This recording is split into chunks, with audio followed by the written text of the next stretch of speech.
Umabhelo la ngozondo khubona oqunto mafonda bezitho nontanda kuphakanyiswa thetha ngabova nomano ntshanga sodibandlela athebula ukunatha njengabendla enkulu omakhungu onkila novapho nomano siyanqula kaloku kubo Ntuliza Nkomo siqula komphemba amadoda ephemba ngamaphepha kanti abafokazana baphemba ngezibi bathi siyophemba ngayo ubhele ngoba lizimzima elidla abantu siyanqula kaloku zezo sihlwele zalapho phezulu kwentaba selenge sinqula kaloku kulomlambo omkhulu ithukela sihamba kulo mathafa asikhangela kaloku amadoda isilwa izimpi sikhangela uguqa kandlela sicela lo mandla sicela lo makhaka kaloku nathi sikwazi ukukhuseleka sicela lo mikhonto yokulwa kaloku ezo sihlwele namhlanje bantu abahle siphethe umba othanda uhlupha kwezi ndawo sihlala kuzo abahlupha abantu uyafowuna umuntu tata ubhele ndinengxaki imali andiyiboni ndiyaphangela tiba ngathi imali nansi hayi imali yaphela phakathi kweminwe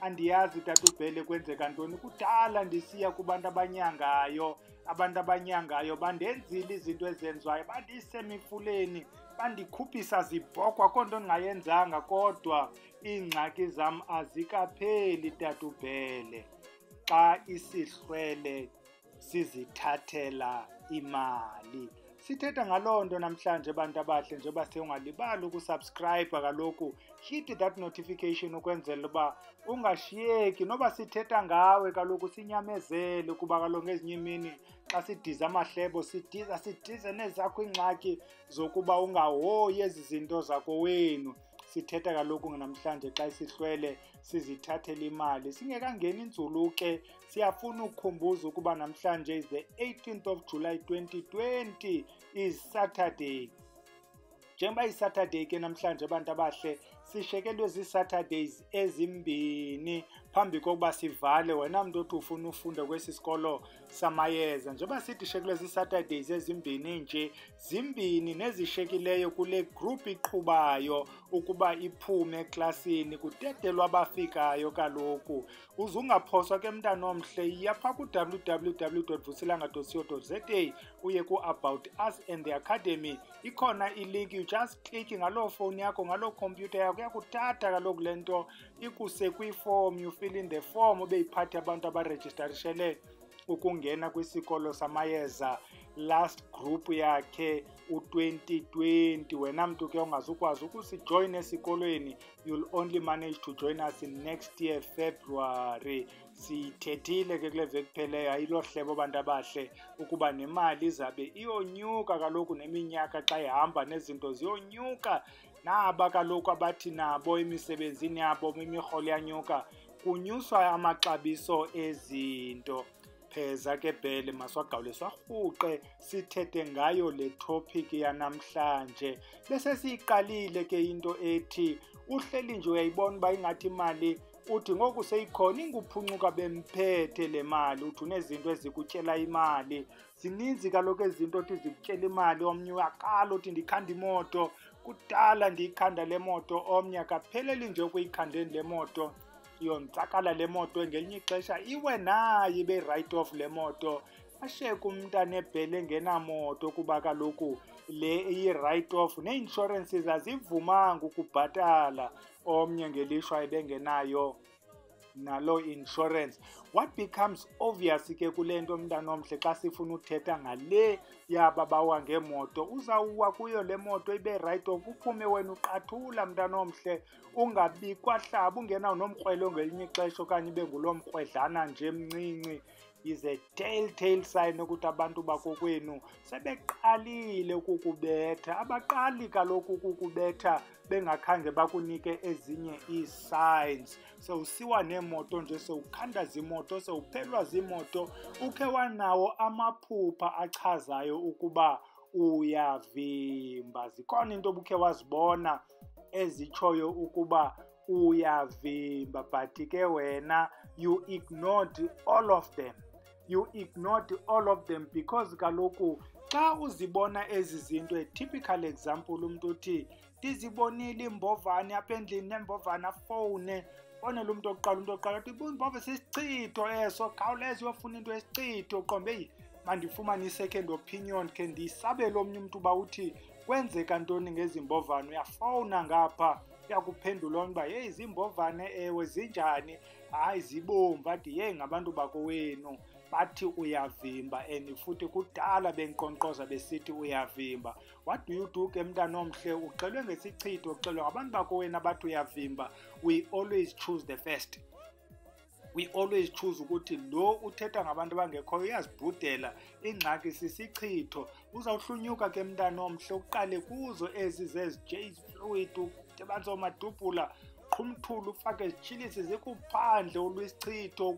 Tata hayi ziziwashwa zisebenzi, hayi niziwashwa zinceda umuntu amayeza. Ukuhlonyuka uzithengele la mayeza uzinyange ubone uba hayi ezi shophu zindithengisela amayeza inoba ngoonoma-cheap line khawuthi ndiye kwabatata abanyangayo. Xa ufikayo nabo bakunika wabo amayeza iincebeba, udibane nomreteni ondongana zibomvana, chitha ibhunga akutye amayeza mntana omhle, uphume izigxala. At the end of the day iingxaki zakho azikapheli because you are solving a wrong problem. You know the actual problem but ingqondo yakho ayifuni ukuvuma ukuba ingxaki yile yokuba uvimba.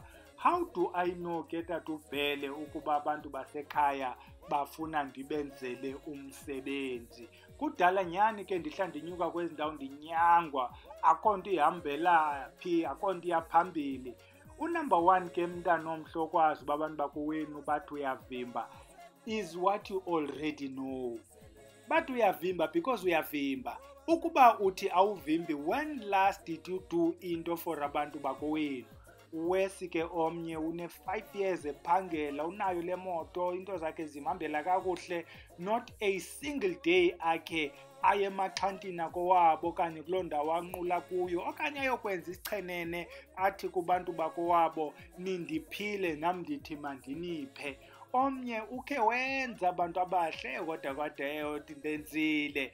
I will talk about myself. Ndisasebenzele ezi NGO zakwa-health back in time. Ndasuka ndaya ekhaya kuba usiyazi ethe mandiyokwenza umsebenzi, ndawenza umsebenzi kamakhulu. 3 years later izinto zindihambela rongo. Kutheni into zindihambela rongo? Ndiqonda uba kudala nam ndizama, ndisiya ngapha nangapha ndizama amancedo. Xa ndiya komnye usiyazi athi heyi Bhele sicimba khawukho uyofemba kuba kaloku noko ezi ndawo uzibalayo uthi kudala uzihamba ingathi nam ndizawubetha ecaleni. Xa ndiyofemba uyavela umakhulu uthi ndiyavimba. Ndithi kuye kodwa makhulu ndandikwenzele njengo-20 ntontoni, which was 3 years ago. Umbuzo awawubuzayo ukubana mzukulwana njengoba wawundiphakele ngoko wena utya kangaphi. Zange ke ndibe ndiyagqitha ke kulo lo mbuzo kuba ndaqonda uba unyanisile. Ndave ndambuza uba ke ngoku makhulu uthi mandithini njani. Ndaqalisa ukwenza nje uba kuceliwe izinto zangathi zibabutyhileka. Nantsi ke nye ezi problems ke bantu abahle, wena mntu uthi uyile kusiyazi wakuchazela uba yenzela umakhulu. You believe uba is alpha and omega ukwenzela umakhulu. Ubalibalo tatomkhulu, ubalibale abanye, uhoye lo wayevelile izinto zakho zahamba kakuhle xa umenzele. What about the rest? Sithe ke wena mntana omhle ngoku bubuza ukuba ndibona njani ukuba abantu abadala bafuna ukwenzelwa. Sathi unumber one, the fact that ungazange ubenze le nto, it should be enough for wena ukwazi ukuba abantu abadala bathi uyavimba. Unumber two, the fact that kwakudala ngoko is linked to number one. Kwakudala ngoko wawenzile, it should be enough ukuba uyazi ukubana uyavimba. Xa sigqitha ke omnye umntu uye kuthi ngoku senziwa apha kokwabo yena ungulo ukhapha abanye. Njengoba udadweni okanye umnakwenu okanye umakazi okanye lo mntu emane yenza le misebenzi wena ukhapha yena, umane ufaka lo bhoti linye, ide ibe khonini eyenziwe nguwe in your own name. Kaloku remember umakazi okanye udadobawo unezihlwele ezimkhaphayo, ewe zizihlwele zakowenu, kodwa umntu nomntu phakathi kweli khaya unesihlwele esihambana esi sihamba nawe ude usivuyise nini. Kutheni le nto wena esi uhamba naso kufuneka sona oko salandela sancazelwa awude usihoye ukuba naso masikwazi ukuququzela sivuye? Siyabuza mntana omhle ukubana njengoba uyazi bakhona nje amatyala phakathi kwekhaya, ude wena uncedise nini, ude ukhokele nini wena ukubana la matyala ade enziwe? Kutheni nje wena uhleli nje ulinde ukuba ubani, kuba phakathi kwekhaya ukhona ubani nguye othanda imisebenzi? Uyayithanda ke imisebenzi, uzawuyenza nale katatomncinci, ewe nguye othanda imisebenzi. Wena ude uyithande nini imisebenzi? Uba sithetha ngemisebenzi kaloku ihambe ijonge nawe mntanomhle. Wena uhoya zakho iingxaki, wena yakho ingxaki kurenta le ndawo uhlala kuyo, ubhatale le bond, kuhoya le moto yakho intle, kuhoya abantwana bakho kuba kaloku bafunda kwezi bhenki, kwezi shop, kuthiwa yintoni ezi zikolo zinamagama amakhulu. Nantsi yona nto ekuvisa kamandi wena naxa usezitshomini ubalisa ngabantwana nezikolo zabo, ubalisa ngale moto yakho intle ibalekayo, ngale ndlu yakho ikwi-up market. What about aba bantu bakokwenu abakunike zonke ezo zinto? Bayakwazi ukuzithatha mntanomhle. Sithetha apha ngento ekuthiwa yi-symbiotic relationship. Bayakunika nawo bafuna ubanike. Njengoba bekunikile nje ezi zinto zintle, bekuhoyile, nawe mntanomhle kuthiwa khawukhe ubahoye. Amathongo ayatsho apha kuwe ukuthi uyavimba. Mhlawumbi ngelinye ixesha lamathongo awaveli kuba kaloku wena awuphelelanga nje kuqunjelweni ngabantu bakowenu. Neento zobuthakathi nazo zizinike amandla. Uyayibona le nto uba namathongo uwashiye ezingubeni. Le nto kaloku ihambe ithungelane, imali yakuphelela ke yona ayikayeki. We need to be clear about le nto mntanomhle, ukwenzela uba ingabi ngathi apha sithi amagqwirha awekho. Hey, akhona amagqwirha, they are having fun messing us up. They are having fun ukusibona sinamashwa, imigqwaliso, izimnyama, singaphumeleli, izinto zethu zingalungi, sikhanda imoto. They are having fun in seeing us singenamali iphume ezandleni. They are able ukuyenza yonke le nto lena. Uzawusuka ke wena uye kubhele uthi, bhele, imali yam iyabhele, ubhele kuba ulambile. Uza kunika amayeza athi hamba uyohlamba emlanjeni. Is very popular kwezi ntsuku, okanye mhlawumbi kudala ikhona singayazi. Wonke umuntu onyangayo xa unengxaki abona uba akayazi kakuhle uthi hamba uyohlamba emlanjeni, iza nebhokhwe, iza nenkukhu emnyama, sihambe siyokuhlamba. Hayi asikwazi uyohlamba ekubalela, amanzi awekho. Hayi khawuze kuhlamba apha etepini. Bafuna ukuhlamba mntanomhle, while the problem iproblem yakowenu. Masihoye neento zala makhaya ethu bantu abahle, ukwenzela uba nabo abantu basemakhaya basihoye. Besizothetha ngaloo nto ke namhlanje, isihlwele esizithathelayo imali. Bayithatha ke le mali bade xa ubebona uba intloko yakho iqinile, umameli, bakuthathele nomsebenzi, bakuthathele naloo mendo ecaba yona nto uqine ngayo. Bhele, wena oko wendela apha kumamzangwa, ubomi bakho ucimba sebusetiza, usahoyanga nto. Bakuthathele loo mamzangwa, ushiyeke uyilaa ndoda kukhe kwaculwa ngayo, kuthiwa ngumalala yedwa endlini. Kuthiwa iyankqonkqoza nda, kuthiwa yenzani nendoda, ilala yodwa endlini le ndoda. Ubomi bayo bumile, neetshomi zibhekele. Abantu abadala zihlwele bayakwazi uba ngumoya omdaka, bayakwazi uba sisichitho, bayakwazi uba ngumgqwaliso, kuba kaloku bayenza le nto ngokukuvulela amagqwirha adlale ngawe. Masibahoyeni ke bantu abahle, ngabantu basemakhaya aba. Akuthiwa hoya ubani waphi, kuthiwa hoya utatomkhulu lo wakho, umakazi lo wakho, umakhulu wakho, umamakho, utatakho. Aba we have departed ngabakowenu, ngabo abakuhoyileyo. Ukuba uhoyanga bona, uyohoya ufide ubhele ngamayeza amanikunika wona, awuzuyanda ukuba nala mayeza kabhele asebenza ngokuba esetyenziswa ngabantu bakowenu. Apha emabheleni siyawahlanganisa la mayeza, siyawazi bayasebenza. Sithi uzufika uwangenise, uwathethise, uwacengele, ubize ezo zihlwele zakokwenu ezazisebenzisa iyeza, uthi nanga amayeza asemabheleni, ndize nawo ndiwarhumele, ndiphakamisa nina ke bantu balapha ekhaya ukuba la mayeza asemabheleni niwamkele, niwasebenzise.